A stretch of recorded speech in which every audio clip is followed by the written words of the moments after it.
Agradezco la comunicación con la senadora Patricia Mercado. Senadora, muy buenas noches.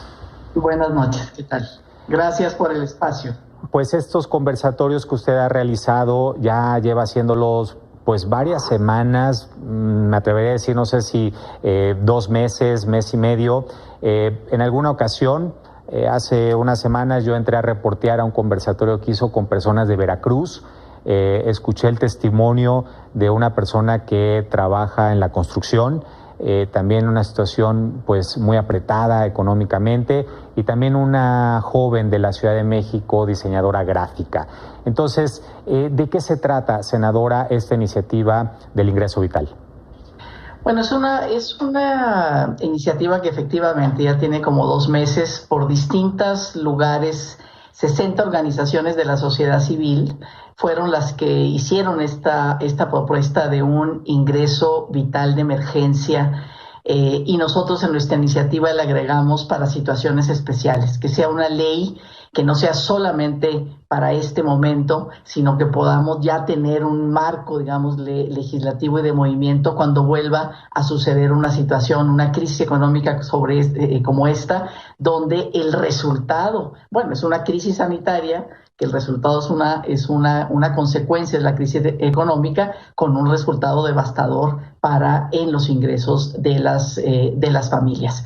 La idea es un ingreso de emergencia por 3 meses, un salario mínimo que en este momento está en 3,700 pesos, alrededor de esa cantidad, y que se puede extender hasta 2 meses. No es una discusión que estemos dando solamente aquí en nuestro país, se está dando en muchas partes del mundo y sobre todo en América Latina. Brasil incluso ya está en este momento discutiendo alargarlo otros 3 meses. Ya tuvieron este ingreso para 58 millones de personas, porque aquí el tema es que la instrucción del Estado mexicano a las familias y a las personas es: quédate en casa. Se cierran las empresas, se cierran los negocios, se cierran los comercios y tienes que quedarte en casa. Esto ya ha pasado desde que esto inició, más o menos. Bueno, ya tenemos marzo, abril y mayo, junio, y todavía no vemos el regreso a una nueva situación donde la gente pueda recuperar sus ingresos.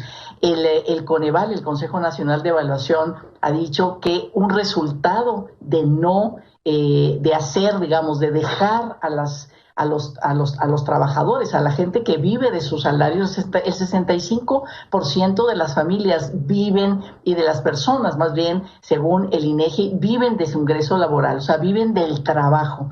Y para ellos y ellas no hay un programa social. En estos conversatorios ha habido de todo. Uno de ellos era un señor de 66 años de edad, que trabajaba, tiene un hijo de 12 años, está bajo su custodia, trabajaba de cerillo en un centro, en un almacén, y bueno, él todavía no alcanza la pensión para adultos mayores porque no tiene 68 años, tiene 66, entonces se quedó absolutamente sin ingresos, ¿no? El payasito de las fiestas, la que saca las fotografías en las iglesias, una que tenía 25 años, viviendo de eso, ya se acabaron sus ingresos.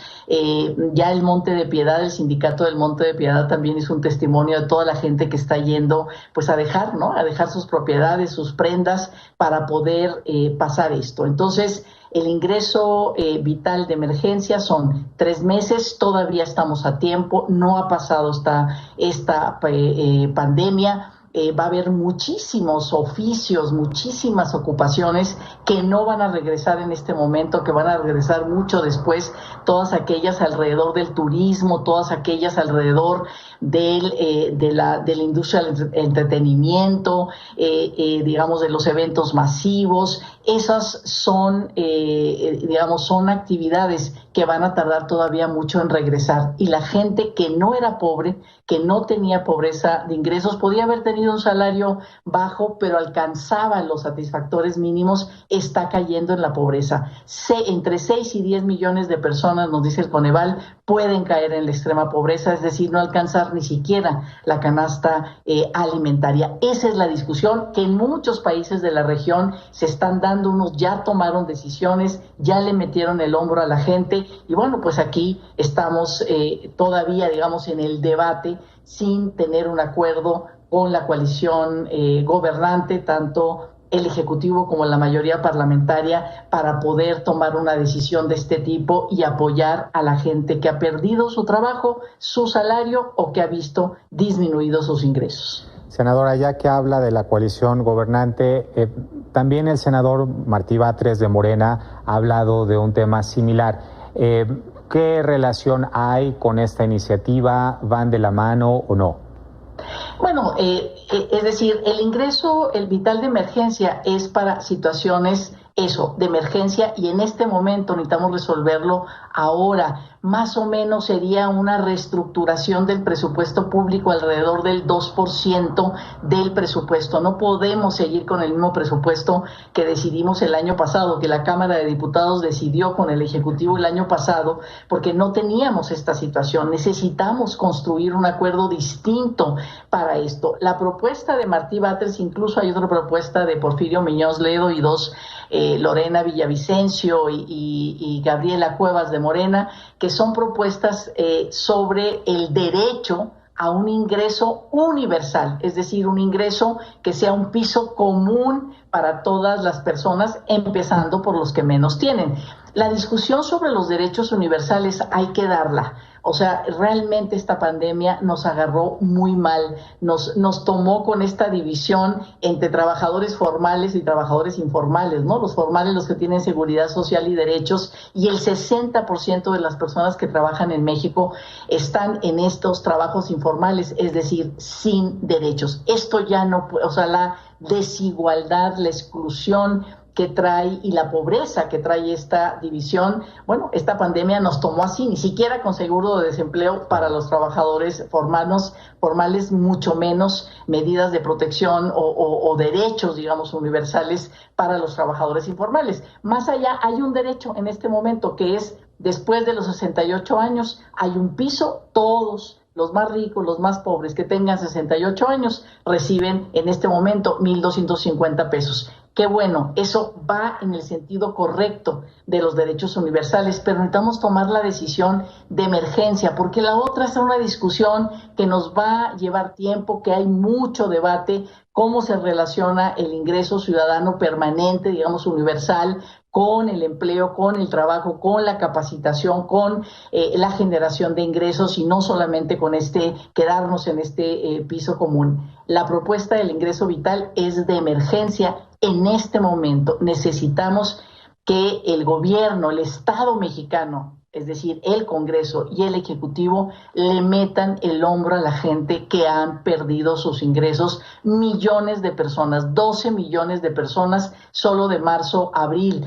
Y hay 1 millón de trabajadores que se han dado de baja en la Seguridad Social, que los dieron de baja en la Seguridad Social. Uh-huh. Pero hay muchos, y todas las centrales también de los mensajes de las centrales sindicales en estos foros que hemos tenido, estas centrales lo que dicen es que están negociando, o sea, aquellos trabajadores sindicalizados que tienen contrato colectivo, lo que han negociado son salarios a la baja, están ganando el 20%, o sea, le dicen, negocian con la empresa, muy bien, no se cierra, no me das de baja en la Seguridad Social, no me despides, digamos, totalmente, y negociamos que mis ingresos sean menores, cuando los ingresos en México, pues los ingresos, digamos, los trabajos que se han perdido son entre 2 y 3 salarios mínimos. Estamos hablando de entre 5,000 y 6,000, 7,000 pesos en nuestro país. Entonces son salarios ya de por sí bajo y quítale el 80%.